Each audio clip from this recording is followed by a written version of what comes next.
How do you maintain focus? What's your advice on that? Some general tools, perhaps? I think it's really important to have a clarity of purpose. How do you define success? If you don't have a clear definition of what success looks like you and I are having a conversation right now, we didn't really talk about it together, but both of us have an internal definition of if you and I do this perfectly, what will the result be? What will success look like? I think trying to have focus, the number one most important thing is to clearly define what victory looks like. How do you see that? Do you feel you're part of something greater than yourself? Do you see it as a personal triumph? There is no better moment in life, Jorge, than when you are doing something that excites you and you're passionate about, that challenges you to your limit so that you become a better person, a more capable person, but also that is part of something greater than yourself that you believe in. You go around the world every 90 minutes. You see every single person on Earth multiple times every day. You see the reality of our Earth, not just the media misrepresentation of it. You get to see directly, with no filters, the commonality of the human experience. I've never felt more connected to humanity than when I was on board a spaceship. Thank you very much, Chris, being with us, connecting. And yeah, I want to go straight forward to the first question. What does being an astronaut mean to you currently? Being an astronaut is an incredible joy. It's a childhood dream come true. It's an incredible privilege, because there are so few space explorers, people who have gone beyond the Earth's atmosphere in all of human history. And it's an incredible responsibility, because I'm one of the few people who has not just gotten to space, but actually made a life of it, and been lucky enough to fly in space and command a spaceship and do spacewalks and be pivotal in space policy. And so it's very much a public and lifelong responsibility. So it's all three of those things. Yeah, double clicking into that, there's public records that say Da Vinci, Nikola Tesla, Kings, and I cannot imagine how many millions of people across humankind have once seen up and dreamed about going to space. Like you said, you're one of the 0.000, I checked it, 0.25% that actually have been there. How do you see that? Do you feel you're part of something greater than yourself? Do you see it as a personal triumph? There is no better moment in life, Jorge, than when you are doing something that excites you and you're passionate about, that challenges you to your limit so that you become a better person, a more capable person, but also that is part of something greater than yourself that you believe in. If that becomes your profession, then you feel like you've never worked a day in your life. You just feel like you just can't get out of bed early enough in the morning so that you can go and continue to be part of this amazing phase of human development. And that's the way that I feel about it. Amazing words, Chris. And being up there, seeing Earth, do you feel more connected to humanity or more alone as a human being? What's that sensation? It's funny, in popular media, spaceflight is often used as a metaphor for loneliness. It's the opposite. Just a second, there's some noise outside. Is it going to be too bad for what we're doing, or can you put up with it? No, it's perfect. I don't hear anything, and if not, okay, it won't last long. It's just the neighbor doing something. But if it becomes distracting, we can wait 1 minute and he'll be gone. He's just blowing off his back deck. No problem. Things that happen. And Jorge, your voice has gotten quieter since we've been talking. I don't know why. No, I'm cutting the microphone just to avoid delay. While you're talking, yes? I think maybe it's just because you were further from your microphone. But anyway, yeah, okay, I think it's good now. So ask your question again, and I'll answer. So, Chris, seeing the Earth from up there, do you feel more connected or perhaps more alone as a human being? It's odd, but in popular media, movies and music, space is often seen as a direct metaphor for loneliness. Like if you listen to Elton John's Rocket Man or David Bowie's Space Oddity, or if you watch a movie like Ad Astra or First Man. And it's the opposite. You go around the world every 90 minutes. You see every single person on Earth multiple times every day. You see the reality of our Earth, not just the media misrepresentation of it. You get to see directly, with no filters, the commonality of the human experience. I've never felt more connected to humanity than when I was on board a spaceship. And the loneliest people I've ever met, they're not farmers. They're the people that live in the middle of cities. The loneliest people I've ever met they live urban. And so geography and proximity are not what drives loneliness. It is purpose and connectedness and awareness of the fact that we're all in this together. And I can't think of any place that underlines that more strongly than spaceflight. That's amazing. And going to space or being in space must be an overwhelming sensation. I don't know if it's adrenaline, dopamine, a mixture of several things. Have you felt this in a certain degree with an Earth-like thing? I don't know, meditating, going to a roller coaster. Have you gotten that glimpse that us normal human beings can?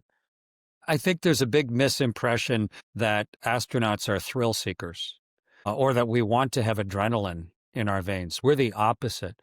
The only reason you get adrenaline in your veins is because you're in great danger. You're under threat. You're not capable of dealing with what's happening. And your body actually injects a chemical into your blood to give you superhuman strength for a few seconds to try and save you from this horrible situation you've gotten into. That's why we have adrenaline.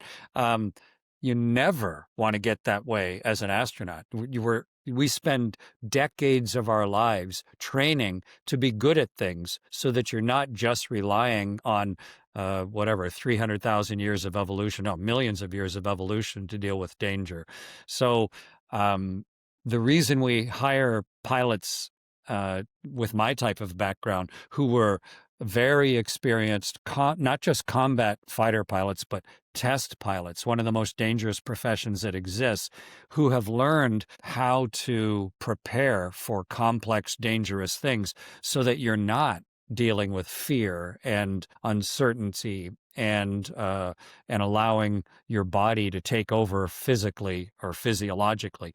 No, it's the opposite. So it's more like surgery than it is a roller coaster. You don't want an excited, adrenaline-laced surgeon operating on your heart. You want someone who truly understands everything about heart physiology and your health, and with a really steady set of hands who's going to do the right thing. And that's what professional astronauts do. For the people that are now flying as passengers, of course, it's entirely different. It's just an exceptional roller coaster ride, which is great. And it gives them a perspective of the Earth that is can be revelationary. But for professional astronauts, no, I think the best parallels might be any of the things that require intense preparation and precision and coolness in order to be able to accomplish them. That's awesome. I want to quickly also double click on this.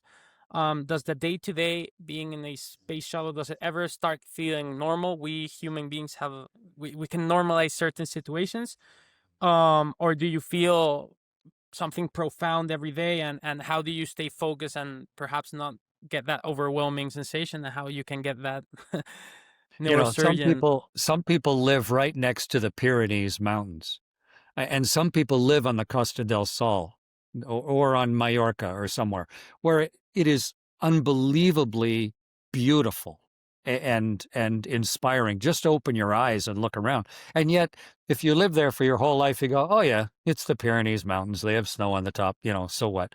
You can get used to anything. I try and live my life to notice how beautiful the things are. Because even on the days when things are pouring rain or drab, or you're in a place that isn't visually stunning, there is still magnificence. There are still beautiful things. There are amazing moments during the day. And I try and coach myself and deliberately force myself to notice the magnificence of life every single day. So, and so on board a spaceship, I did the same thing. The incredible nature of being weightless, like you have a superpower, of doing complex things well with a team of amazing people, and having the whole world pouring by through your window where you go around the world 16 times a day. If that becomes mundane to you, then you need to maybe recenter yourself and notice the reality of what's happening. 100%. Thank you, Chris. Now we're going to the second block of their conversation. Most listeners and readers that we have are young entrepreneurs and business people in general, reading your books and seeing your content online, I've seen certain parallelisms in more or less measure. So I wanted to get into that. How does seeing Earth from space reshape your definition of success and ambition? That's something that's being talked about in the business world also. Um, most success is measured with a very short fuse. Like if someone said, have you been successful based on a 10,000 year time scale? Nobody ever even thinks of success like that, or even on a 500-year cycle. In the last year, have you been successful based on a 500-year measurement? Like that doesn't even sound logical. Most successes are like, how'd you do this quarter? Or how'd you do this week? Or how'd you do today? How'd you do in that race? How'd you, maybe this decade? Being on board a spaceship, you see the whole world, but you also get a sense of eternity of time, of what the difference between 1,000 and 1,000,000 and 1,000,000,000 starts to become intuitive to you. Whereas in a normal life, you just get so wrapped up in the moment and the shortness of an individual human life. And so I'm just as focused on personal success and living the most out of each day and trying to have as successful a life as possible for myself, for my wife, for our children, for our grandchildren. But it gets put into a different temporal frame living on a spaceship. On my third space flight, we were up for 6 months. So we went from one side of the sun to the other. So we got to watch the entire world change seasons, and what I realized I was looking at was the world taking half a breath out of 4.5 billion breaths.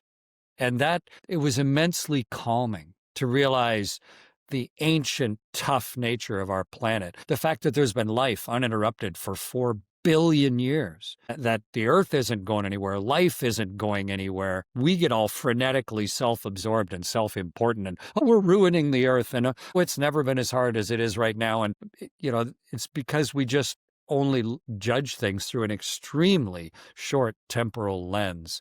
And it is hugely optimism building to actually see the world for what it is. And it's hard to get that perspective in our daily busy bee little lives.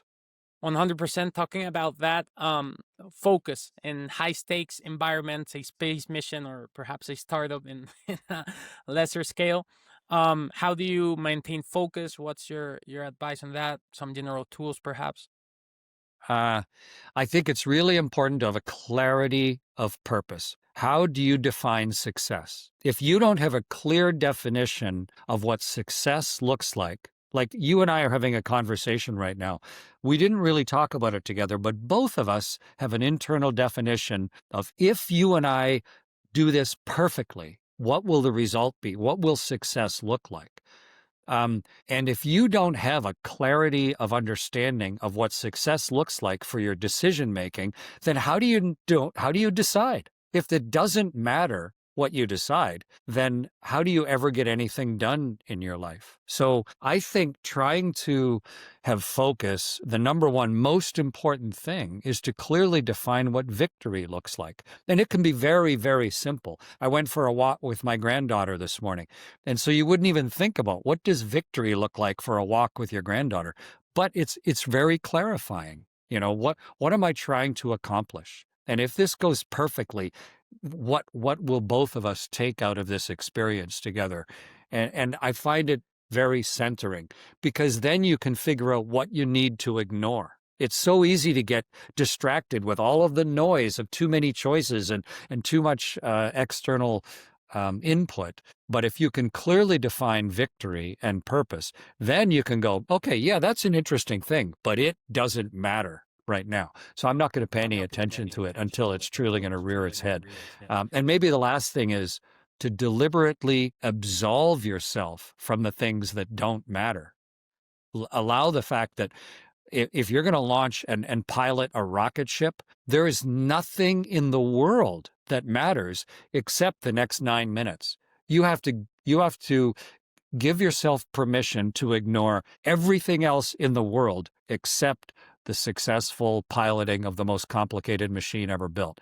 And I try to focus and align my whole life that way to be as purposeful and productive and on task as possible. Awesome. You talked about clarity and purpose. How do you see manifestation, visualization? What are your takes on that in general? Yeah, visualization and manifesting your own potential futures, I think, is very important. We allow ourselves to think that we have no control often because it's easy. You hear people all the time say, that's above my pay grade, or nah, that's not for me to worry about, that that's okay for things that are truly beyond your grasp. Like I am not at all involved in the economy of Sri Lanka. If it was important to me, I might start working on it. But on the flip side, that means I shouldn't let it worry me at all because I'm not part of it. None of my decision-making is having an effect in that distant place and that particular subset of what's going on. So I think you need to recognize that some parts of your own life you have 100% dominion over.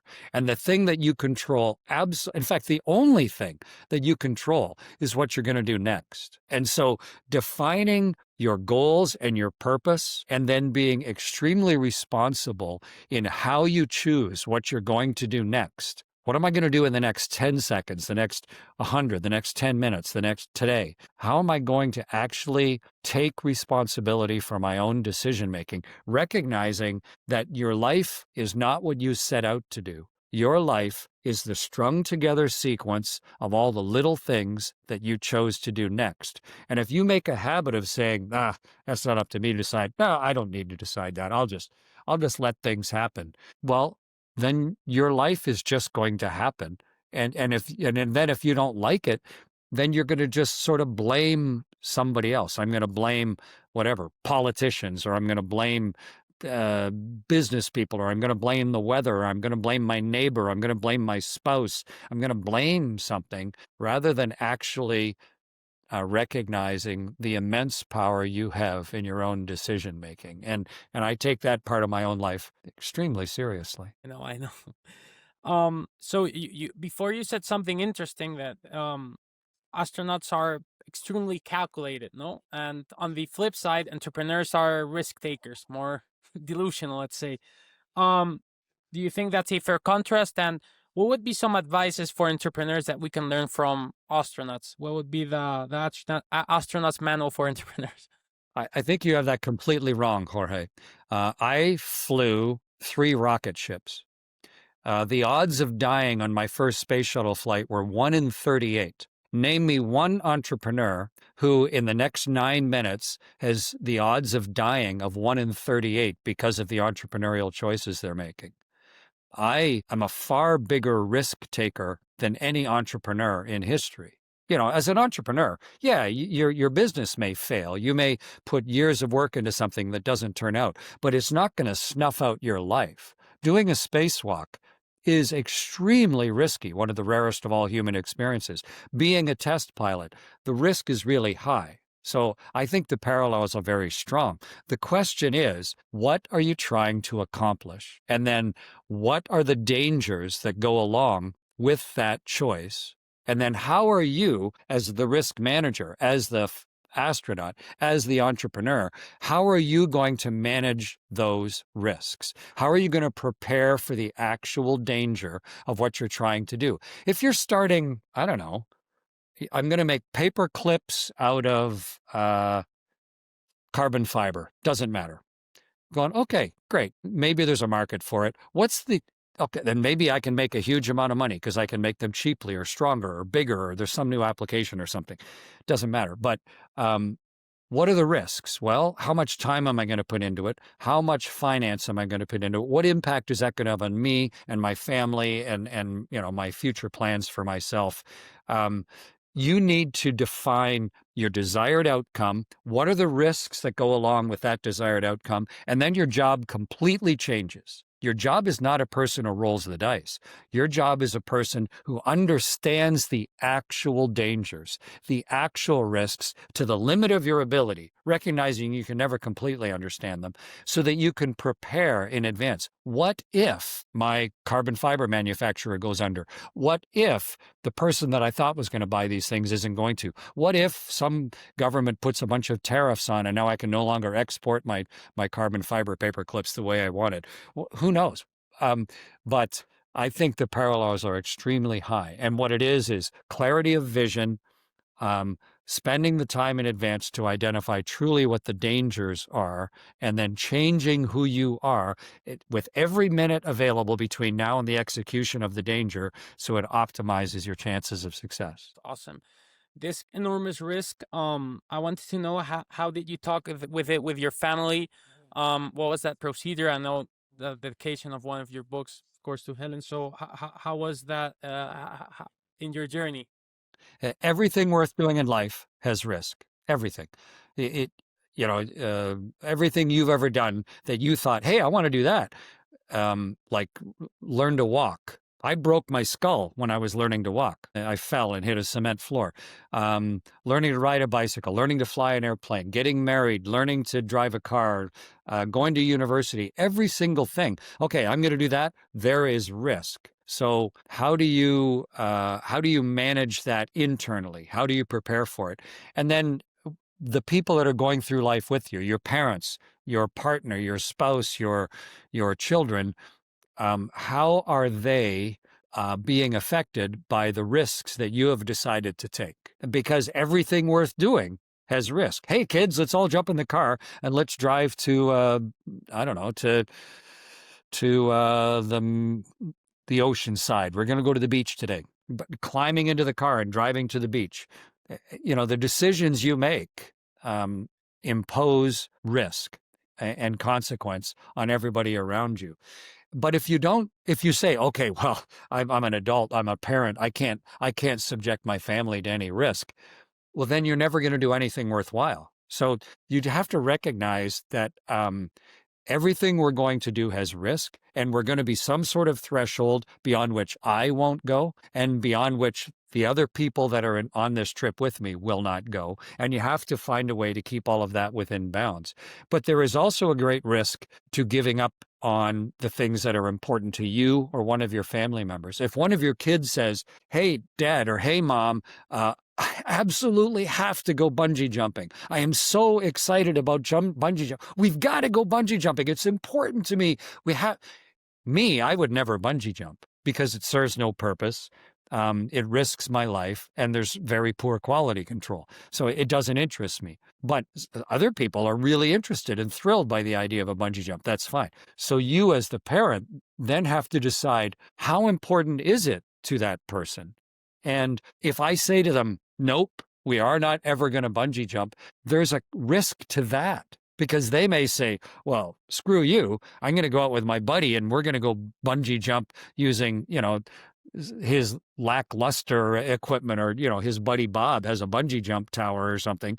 You need to decide, how are you going to manage the risks that you want to take so that your family can benefit to the greatest, or your friends or whatever your extended circle is, can benefit to the greatest overall combined result. And recognizing that the denial of risk, the denial of activities, and most importantly, the denial and curtailing of dreams, that also has a risk. Wise words, Chris. Thank you very much. Now we're going for some quick final questions.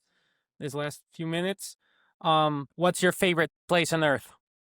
Where I'm sitting right now. It's an island in a river in Canada, and I'm staring at the forest. It's where I grew up. This is where I decided to be an astronaut, on this island. I know the people here, and it's where I feel like I'm exhaling more than I'm inhaling. It's where I feel at peace, and I'm sure everybody either dreams about or in their heart has a place like that. This is the one for me.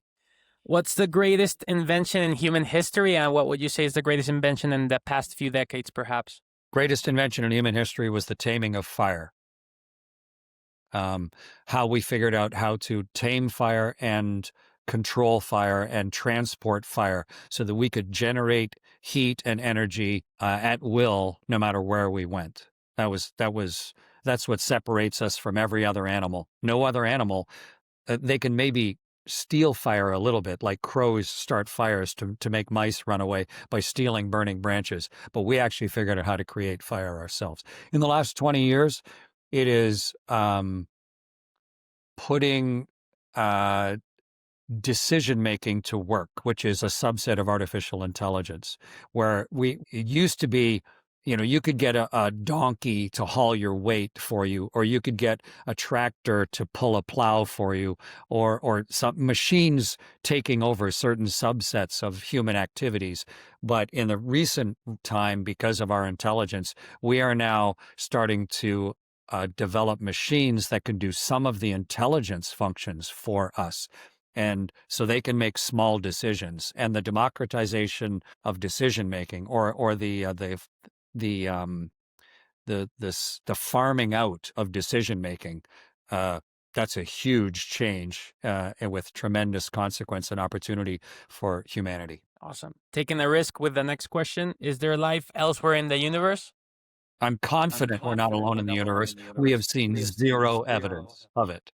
But the more we discover, the more we find. And it's why we're exploring the solar system in person. It's why the James Webb Telescope is looking at the atmospheres of planets that are orbiting other stars. And we know there's life on Earth, and we know there's almost an unlimited number of planets in the universe. We didn't know that 20 years ago, for sure. So, but at the same time, there has been zero evidence that there's life somewhere beyond Earth. That's part of the reason we explore space. Do you consider yourself a spiritual person? Do you know through records that you like magic? But I just wanted to know, do you believe in anything that can be called magic? Magic is a sense of delight and a sense of wonder and an unexplained surprise. Like if suddenly, while I was talking to you, flowers popped out of my head, it would look like magic to you. But maybe it's just a thing I'm wearing on the back of my head that I pushed a button, it deployed, and flowers popped out. I think magic is great. I think we should all be delighted and surprised and curious and made to wonder and feel like awe every single day. And I think you should feel a sense of awe at the tremendous number of things you don't understand, the enormity of the universe and of opportunity. And for me, that is spirituality, a deeply ingrained sense of awe at the universe and the magic of things that you don't yet understand. Final question, any advice for a kid whose dream is to go to space? If you want to do something that is truly in your heart, like fly in space, number one, take care of your body. You only get one. And so you don't have to be a fanatic, but think about what you eat, because you get to choose everything you put into your mouth. So think about what you eat and use your body a little bit every day. Go for a walk. Don't let yourself take a shower unless you do 30 push-ups. Just do stuff to keep your body healthy every day. Number one. Number two, be curious, but not just curious. Don't be like a 2-year-old kid who just goes, why all the time, but actually say why, and then listen to the answer and dig into it until you understand that answer, and then make that answer part of who you are. Be curious your whole life. And so that improves your skill set, and always be trying to become more knowledgeable and better understanding of the universe around you. So keep care of your body, have a curious and well-informed mind. Third thing is learn how to make decisions and stick with them. It's easy to just not make decisions. Go, what are you going to do this weekend? Nothing. Well, that's what you're going to accomplish. And if you put together enough nothing weekends, you will eventually have accomplished nothing in your life, which is okay if that's satisfying and fulfilling for you. But if you actually want to be delighted and want to feel excited about life and want to look back on the last weekend and the last week and the last month and the last year with a sense of delight and pride and accomplishment and improvement, then you have to do better. You have to know how to make decisions and stick with them. And so I challenge anybody who's watching this, when the next month starts, on the first of the next month, give yourself something small that you can do every single day, like I don't know, 100 push-ups. Every single day this month, I'm going to do 100 push-ups. Every single day this month, I'm going to learn 5 words of Japanese. Every single day this month, I'm going to build an app using the amazing power of the new artificial intelligence. By the end of the month, purely through your own decision-making, you will be a different person. And you can measure the fact that, hey, Chris, in just I'm not 1 listening month, to you right now. I did I don't know 100 if push-ups every day. I could look in the mirror and see that I'm different. Or got I paused. can now speak. I can speak rudimentary Japanese. Or I have built this library of apps. I'm now an app builder. Chris, I don't hear to you learn right that now. through small decisions I don't know if you and can hear sticking me. with them, that you can absolutely change who you are is immensely empowering. So those 3 things: take control of your own body and be responsible for it. Be curious, but don't leave any curiosity unanswered, and learn how to make decisions and stick with them. And that will allow you to get as close to your dreams, no matter what it is that you want to do with your life. Thank you very much. Take care, Chris. Have a nice one. Buen Thanks. día. Okay, bye-bye. Otro.